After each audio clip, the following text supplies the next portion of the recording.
बिस्मिल्लाहिर्रहमानिर्रहीम। अस्सलाम वालेकुम नाज़रीन, आप यूट्यूब चैनल देख रहे हैं। मैं इमरान खान हूँ। सबसे बड़ी और अहम खबर जो है वो इलेक्शन ट्रिब्यूनल्स वाला मामला ये सुप्रीम कोर्ट ऑफ पाकिस्तान पहुँचा।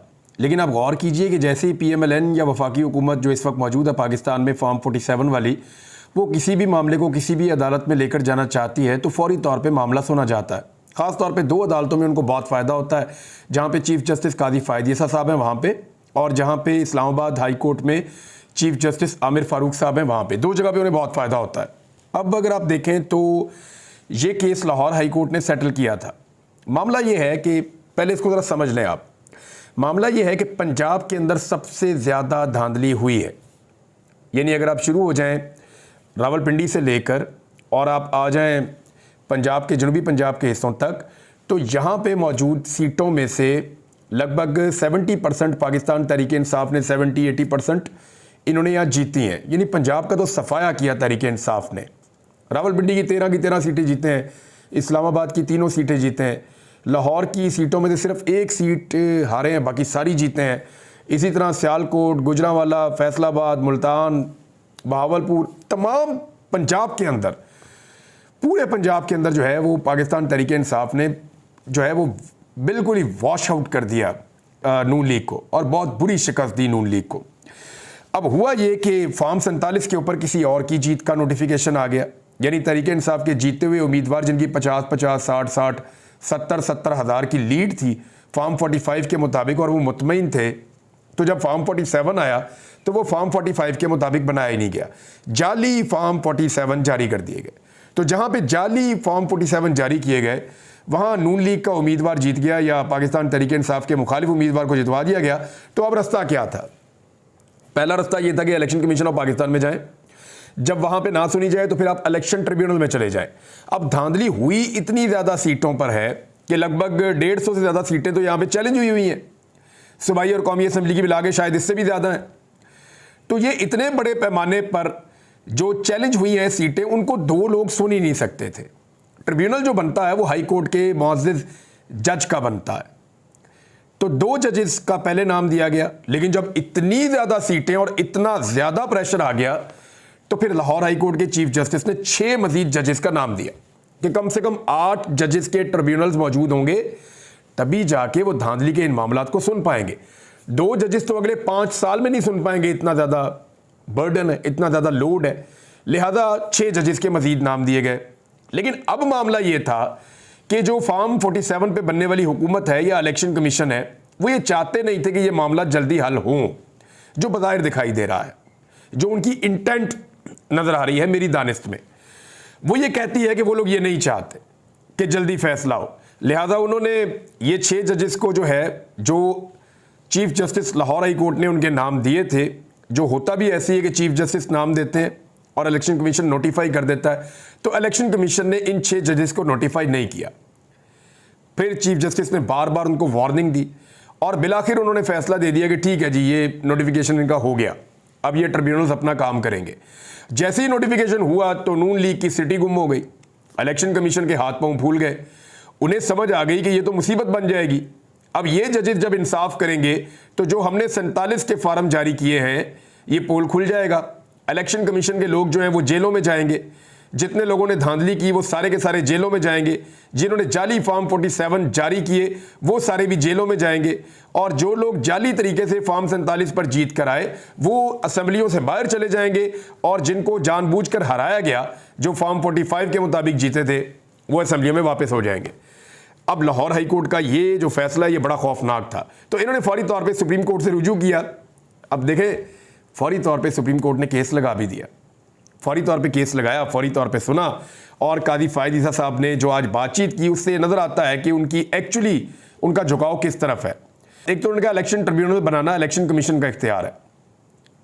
पहले भी लाहौर हाई कोर्ट ने इंतखाबी अमल रोका था। अब यहाँ से आपको नज़र आ रहा है कि वो एक्चुअली क्या फ़ैसला करने जा रहे हैं। लेकिन क्योंकि पाकिस्तान तहरीक इंसाफ के वकला वहाँ मौजूद थे, और तहरीक इंसाफ अपने जितने भी फॉर्म 45 वाले जीते हुए उम्मीदवार थे, जिनको फॉर्म 47 पे धांधली से हराया गया, वो तकरीबन 100 के करीब ख़वातीन हज़रात को लेकर वो सुप्रीम कोर्ट पहुंच गए। उन्होंने वहाँ खड़े होकर हलफ भी लिया। उन्होंने कहा जी हम सारे हलफ लेते हैं कि हम फॉर्म 45 के मुताबिक इलेक्शन जीते हुए हैं, ये सीटें अगर वापस मिलती हैं ना तहरीक इंसाफ को, तो तहरीक इंसाफ की पाकिस्तान में हुकूमत बन जाएगी। और अगर ये सीटें वापस मिलती हैं तहरीक इंसाफ को, तो मखसूस नशिस्तें छिन जाने के बावजूद 2/3 अक्सरियत हुकूमत के पास नहीं होगी। और 2/3 अक्सरियत बहुत ज़रूरी है अगर हुकूमत ने आइन में तरमीम करनी है, जिनमें से एक आइनी तरमीम ऐसी है जिसमें तजवीज़ किया गया है कि काजी फायज़ ईसा साहब को 3 साल के लिए एक्सटेंशन दे दी जाए। तो एक कन्फ्लिक्ट ऑफ इंटरेस्ट भी है, ये बात हमें हमेशा अपने दिमाग में रखनी है। तो काजी फायज़ ईसा साहब ने इस केस को सुना और इसके अंदर कुछ कार्रवाई हुई। उन्होंने कहा जी इलेक्शन कमिश्नर और चीफ जस्टिस हाई कोर्ट को एक दूसरे से मुलाकात क्या नहीं कर सकते थे, एक मीटिंग में बैठकर सब तय किया जा सकता है, क्या पाकिस्तान में हर चीज़ को मुतनाज़ बनाना लाजिम है। तो काजी फायज़ ईसा साहब, तनाज़ा तो वहाँ शुरू हुआ जब आपने बल्ले का निशान छीन लिया। तो मखसूस नशिस्तों का मामला आज तक आपके पास खड़ा है। वजह क्या है, तनाज़े की वजह क्या है? आपका बल्ले का निशान छीन लेना। एक ऐसा स्या फैसला पाकिस्तान की अदलिया की तारीख में जिसकी कोई और मिसाल नहीं मिलती। अब मामला यह है कि काजी फायज़ ईसा साहब कह रहे हैं कि क्या चीफ जस्टिस और इलेक्शन कमीशन का मिलना मना है, क्या कोई अना का मसला है। तो इस किस्म की बातें की हैं, क्योंकि अब जो चीफ जस्टिस आए हैं वो ज़रा मुख्तलिफ नौइयत के हैं, और वो अगर इलेक्शन कमीशन के साथ मिलकर बैठेंगे तो फिर वो उसी तरह का फैसला निकालेंगे जैसा इलेक्शन कमीशन को और PMLN को पसंद होगा, जो दिखाई दे रहा है। दूसरी बात यह है कि जो रिटायर्ड जज हैं वो चाहते हैं कि उनको लाकर लगाया जाए। यानी इलेक्शन कमीशन ऑफ पाकिस्तान की ये ख्वाहिश है और PMLN की ये ख्वाहिश है कि हाजिर सर्विस जजेस के बजाय जो जजेस रिटायर हो चुके हैं उनमें से पसंदीदा जजेस के ऊपर ट्रिब्यूनल्स बनाए जाए, और वो जजेस धांधली जो हुई है इलेक्शन की उसको ना पकड़ें, और जो फॉर्म 47 वाले हैं उन्हीं को बरकरार रखें, जो जाली फॉर्म 47 वाले हैं। तो ये खेल एक खेला जा रहा है, लेकिन ये अगले मरहले में दाखिल हो गया। और अब होगा क्या?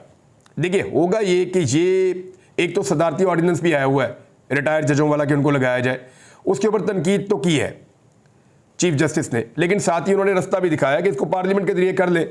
तो क्योंकि वहाँ पे पार्लियामेंट में इस वक्त हुकूमत बनाई हुई है PDM की जमातों ने, तो वो इसकी तौसीह भी कर सकती है।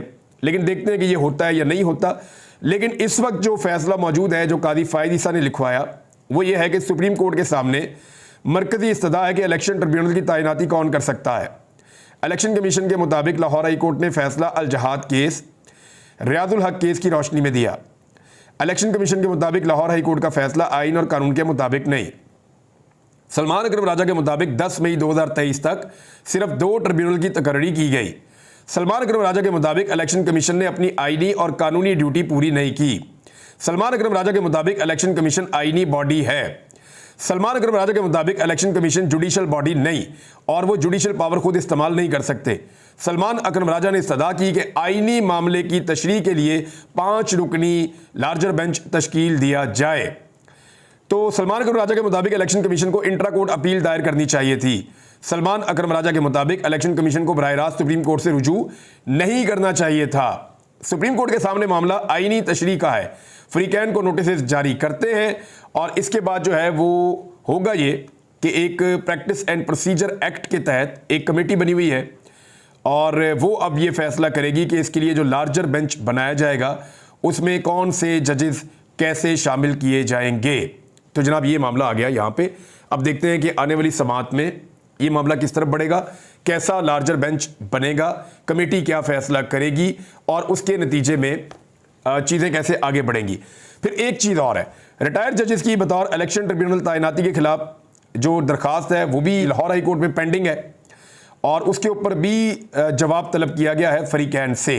लाहौर हाई कोर्ट ने जवाब तलब किया है कि रिटायर्ड जजेस को क्यों लगाया जाए ट्रिब्यूनल्स में जबकि ये रवायत मौजूद नहीं है। और अगर अभी इस तरह का कोई नोटिफिकेशन जारी किया है या अभी इस तरह का कोई जो है वो सदर ने एक ऑर्डिनेंस जारी कर दिया है तो ये पिछले इलेक्शन के ऊपर कैसे असरअंदाज हो सकता है।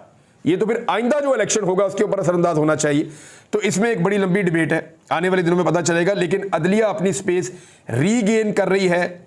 जजेस को हरासा करने का एक मामला था, सरगोदा वाले जज के मामले से ये उठा था, वहाँ से फिर इसको आज खुद नोटिस लिया और फिर chief justice Lahore high court ने ये मामले पे इसका जो फैसला है वो सुनाया आज खुद नोटिस का। और जो महफूज फैसला था वो सुनाते हुए उन्होंने कहा DSP सरगोदा ROCTD सरगोदा और मुतल्लका SHO सरगोदा को तौहीन अदालत के शो काज नोटिस जारी कर दिए गए हैं। चीफ जस्टिस ने रिमार्क्स में कहा कि ATC अदालत के जज की जानिब से जो खतूत लिखे गए हैं वो सुप्रीम कोर्ट को भी अरसाल किए जाएं, जबकि जस्टिस शाहिद करीम 27 जून से केस पर समाअत करेंगे। अब आप जरा गौर करें कि ये सुप्रीम कोर्ट में क्यों जा रहा है। मामला ये है कि पहले ही 6 जजेस इससे मिलते जुलते खतूत सुप्रीम कोर्ट ऑफ पाकिस्तान को लिख चुके हैं। अब ये भी उससे मिलती जुलती एक डॉक्यूमेंट है, एक खत है, तो इसको भी अब सुप्रीम कोर्ट की कार्रवाई का हिस्सा बनाने का फैसला किया गया। देखिए, जब से कादी फायद ईसा साहब ने ये स्टेटमेंट दिया ना कि जब से मैं आया हूँ कोई मुदाखलत नहीं हुई, तब से लेकर अब तक मुल्क के कोने कोने से थां से मुदाखलत की खबरें आ रही हैं। अदलिया में जगह जगह से जजेस और अदलिया के बारे में इस तरह की खबरें आ रही हैं, मुदाखलत की खबरें अब तक आ रही हैं। यानी मैं अपने केसेस के मुतालिक आपको बताऊं कि मुझे जो चीज़ें पता चली कि किस किस्म का दबाव जजेस के ऊपर डाला जाता है मन चाहे फैसले लेने के बावजूद। गो के जजेस की अक्सरियत दबाव नहीं लेती, जजेस की अक्सरियत दबाव में आए बगैर इंसाफ और कानून के मुताबिक फैसला करती है। लेकिन कादी फायद ईसा साहब ने जब से ये कहा कि कोई दबाव नहीं है, तब से लेकर अब तक लगातार पाकिस्तान की मुख्तलिफ अदालतों में दबाव के वाक़यात लगातार रिपोर्ट होते चले जा रहे हैं। अच्छा, कुछ चीज़ें बड़ी अलार्मिंग है। उसमें शाकिर महमूद ऐवान साहब ने एक रिपोर्ट की, उन्होंने कहा इंतसादी दहशतगर्दी अदालत सरगोदा के जो जज हैं मोहम्मद अब्बास, उनके तहलका खेज कुछ इंकशाफात हैं जो सामने आए हैं। रिपोर्ट में जज साहब ने बताया कि 25 मई को उन्होंने चार्ज संभाला तो इनको एक पैगाम मिला कि ISI के अफराद चैम्बर में मिलना चाहते हैं, लेकिन मैंने मिलने से इनकार कर दिया। मुलाकात से इनकार के बाद धमकियां मिलने का सिलसिला शुरू हो गया। घर के गैस का मीटर तोड़ दिया गया, बिजली का जो जाली बिल भेजा गया जो बहुत ज़्यादा रकम का था। फिर उन्होंने कहा इस इम्कान को रद्द नहीं किया जा सकता कि मज़कूरा बिल अमले की जानिब से वापडा की मिली भगत से भिजवाया गया। अच्छा, उनके मुताबिक उनके करीबी अजीज़ व अकारब की ज़ाती तफसीलात और हरासा किया गया। ये तहरीरी हुक्म के अंदर ये चीज़ें सारी लिखी हुई हैं कि जो जज अब्बास साहब हैं इंसदाद दहशतगर्दी अदालत के, उन्होंने क्या चीज़ें बर्दाश्त की। साथ ही साहब एक और चीज़ भी है, वो भी शाकिर महमूद ऐवान साहब ने, साकिब बशीर साहब ने और बाकी जो जर्नलिस्ट हैं कोर्ट को रिपोर्ट करते हैं उन्होंने रिपोर्ट की हैं। उन्होंने कहा कि जज इंसदाद दहशतगर्दी सरगोदा के असिस्टेंट मुनीब अहमद पर भी क़यामत गुजरी है और उनके भी तहलका खेज इंकशाफात हैं जो तहरीरी फैसले में शामिल हैं। और 13 जून को एक और खुसूसी रिपोर्ट भेजी गई। ये रिपोर्ट इंसदाद दहशतगर्दी जज मोहम्मद अब्बास के असिस्टेंट से मुताल्लिक थी। रिपोर्ट में बताया गया कि 11 जून को रात 11:15 बजे 6 से 7 अफराद सिविल कपड़ों में आए। मुनीब अहमद से सादा लिबास में मलबूस अफराद ने जज इंसदाद दहशतगर्दी मोहम्मद अब्बास के फैसलों के बारे में सवालात किए। मुनीब अहमद को मजबूर किया गया कि वो पिछले सफ़े पर लिखे, यानी जो फैसले का पिछला सफ़ा उसके ऊपर लिखे। मुनीब अहमद ने लिखा कि इस अमल से इसकी फैमिली और ख़ास तौर पर बच्चों पर बड़ा गहरा असर पड़ा है। अदालतों को तहफ़्फ़ुज़ फराहम करना और इनका एहतराम करना रियासत का फ़र्ज़ है, ये तहरीरी हुक्मनामे में कहा गया। अच्छा, ये चीज़ें जो है ना वो पंजाब के अंदर बहुत ही अजीब तरीके से हो रही हैं। बंदे भी गायब हो रहे हैं। अदर मुशवानी के 2 भाई गायब हैं, शहबाज गिल के भाई गायब हैं और वकास साहब एक वो गायब हो गए थे। यानी 4-5 लोग अभी भी गायब हैं। आज एक नई खबर आई है, एक और जो शख्सियत है उनको गायब कर दिया गया। इमरान खान साहब के कोई पॉलिटिकल एडवाइज़र हैं, उनको गायब कर दिया गया लाहौर से। गुलाम शब्बीर, उनको अगवा किया गया है और इनके अगवा का मुकदमा थाना काना में बेटे बिलाल की मुद्दत में दर्ज किया गया। ये शहबाज गिल के बड़े भाई भी हैं। अब मामला ये है कि मरीम नवाज़ की हुकूमत में इतनी बड़ी नाकामी है ये कि लाहौर जो कैपिटल है पंजाब का, वहाँ से हर थोड़े दिन बाद एक बंदा गायब हो जाता है और ना पुलिस को पता है ना किसी एजेंसी को पता है। अदालतें बुला बुला के पूछती रहती हैं और कोई जवाब नहीं आ रहा। और एक बात यह है कि जितने भी बंदे गायब होते हैं उनका ताल्लुक इमरान खान साहब के साथ निकलता है। यानी इमरान खान साहब या उनकी पार्टी से ताल्लुक रखने वाले बंदे लगातार पंजाब के दारुल हुकूमत लाहौर से गायब होते चले जा रहे हैं। इस चीज़ को सिर्फ रिकॉर्ड पे रखना है। रिकॉर्ड पे इसलिए रखना है कि कल को जब ये अजाब पड़ेगा मरीम नवाज़ की पार्टी पे या नवाज शरीफ की पार्टी पे, तो ये बहुत चाँ करेंगे। तो इनको उस वक्त ये रिकॉर्ड बताया जाएगा कि जब आपके पास यहाँ पे हुकूमत थी तो आपने कख नहीं किया, आपने बिल्कुल आवाज़ नहीं उठाई, बल्कि आप हाथ पे हाथ रख के बैठे रहे और आप इस जुर्म के अंदर शरीके जुर्म रहे। ये जितने बंदे पंजाब से गायब हो रहे हैं, स्पेशली लाहौर से। नाज़रीन, मैंने आपसे कहा था कि तोशा खाना वाला केस है जिसमें इमरान खान साहब नायल हुए थे, वो केस दोबारा चलेगा और आज के दिन उसको चलना था, जुमेरात के दिन, लेकिन वो केस नहीं चला। इसकी जो वजह है वो मुझे साकिब बशीर साहब ने बता दी थी, बल्कि इन्फॉर्मेशन देने के लिए मैंने उनका शुक्रिया भी अदा किया था। हुआ ये है कि यही केस तहरीक-ए-इंसाफ ने इस्लामाबाद हाई कोर्ट में भी दायर किया हुआ था। तो जब ये इस्लामाबाद हाई कोर्ट में दायर हुआ है तो यहाँ पे इस वजह से इसको नहीं सुना जा रहा। यानी इस्लामाबाद हाई कोर्ट में ये केस ज़ेरे इल्तवा है, जिस पर अदालत ने समाअत गैर मुअय्यना मुद्दत के लिए मुलतवी कर दी है। ये केस अगर चलेगा तो इमरान खान साहब के ऊपर से नाअहली ख़त्म हो जाएगी, और जिस केस में वो पहले अंदर गए थे तोशाखाना में, वो तो केस बिल्कुल ख़त्म हो जाएगा और इमरान खान साहब की नाअहली ख़त्म हो जाएगी। लेकिन आमिर फारूक साहब ने इस केस को लटका कर रखा हुआ है, इसके बावजूद कि पाकिस्तान तहरीक-ए-इंसाफ ने उनसे कहा कि जनाब हम अपनी ये दरख्वास्त वापस लेना चाहते हैं, आप ये केस ना सुने, लेकिन इसके बावजूद वो केस वापस नहीं ले रहे। अगर वो वापस ले ले तो लाहौर हाई कोर्ट इसका फैसला कर सकता है। उन्होंने अपने पास भी इसको लटकाया हुआ है, इल्तवा में रखा हुआ है, जो रिपोर्टर्स ने मुझे बताया। उन्होंने कहा जी आमिर फारूक साहब ने जानबूझकर इसको रखा हुआ है ताकि इमरान खान साहब की नाअहली का जो मामला है वो सेटल ना हो सके। अब तक जो रिपोर्टर्स जो बता रहे हैं, जो जर्नलिस्ट कोर्ट्स को कवर करते हैं, उनकी राय में ये है। नाज़रीन, कुछ और बड़ी खबरें हैं, जिनमें एक खबर तो ये है कि मुल्क गिर मुजाहरों का ऐलान किया पाकिस्तान तहरीक-ए-इंसाफ ने। साल के सबसे बड़े दिनों में से एक दिन 21 जून को, यानी शदीद तरीन गर्मी होती है, लेकिन पाकिस्तान तहरीक-ए-इंसाफ का और इसके कारकुनों का कॉन्फिडेंस देखकर मैं हैरान हो रहा हूं। ये वो मुल्क है जहां पे गर्मी के अंदर कोई तहरीक, जलसा, जुलूस, इंडोर मीटिंग करने का भी नहीं सोचता था, लेकिन इस मुल्क में एक पॉलिटिकल पार्टी इतनी बड़ी और तगड़ी हो गई है कि वो अब ये कहते हैं कि हम साल के गर्म तरीन दिन में, ये 22 जून सबसे बड़ा दिन होता है, 21 जून वाले दिन उन्होंने कहा जी हम एहतजाज करेंगे। ये जुमे का दिन होगा और वो ये कह रहे हैं जी हम निकलेंगे कल के दिन में और एहतजाज करेंगे। देखते हैं पाकिस्तान तहरीक-ए-इंसाफ की इस कॉल के ऊपर कितना रिस्पॉन्ड किया जाता है उनके वर्कर्स की जानिब से। फजलुर रहमान साहब को कुछ ऑफर्स की गई हैं, अगले वीलॉग में बताऊंगा। अब तक के लिए इतने, अपना ख्याल रखिएगा, अपने इस चैनल का भी। अल्लाह हाफिज़।